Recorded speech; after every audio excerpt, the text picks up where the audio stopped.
How you going, folks? My name's Josh Sueno. I'm the team owner here at ZQ Barbecue. Welcome to my smoking mini-series of Smoking Fives. This is the first episode and we're going to be going over the A's to Z's of smokers and how to operate them.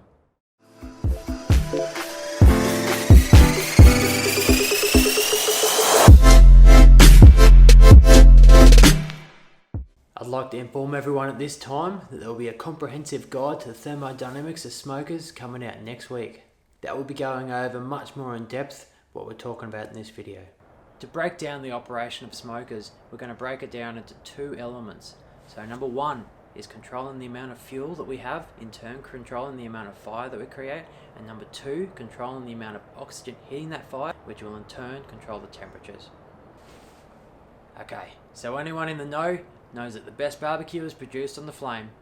So to do that, we need to get ourselves a good fire, which means we've got to get some charcoal going. Once we've got that charcoal going, we can dump it into the firebox and get this smoker heating up.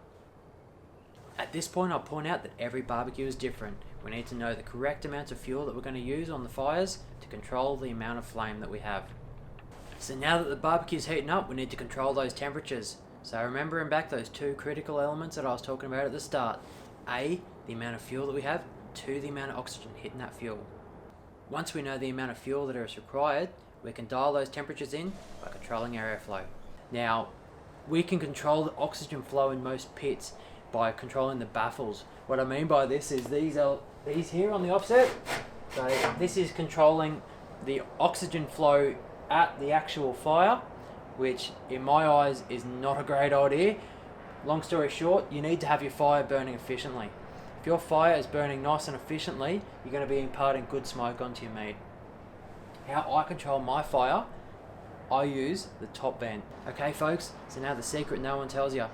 Easiest way to improve your barbecuing to ensure you get moist, tender, juicy meat every cook, keep that barbecue temperature level. So if you've got a barbecue that's been doing this with the temperatures the whole way through, going up and down, your meat is not in a good environment. I guarantee you, if you keep your barbecue at a level temperature, your cooks will improve immensely.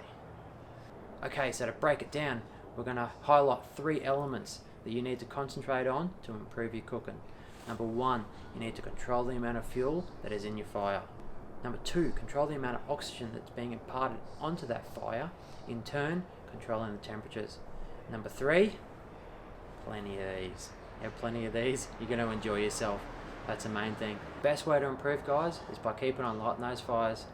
Keep having people over, keep cooking. That's the main way of getting better at barbecuing. Alright guys, enjoy yourselves.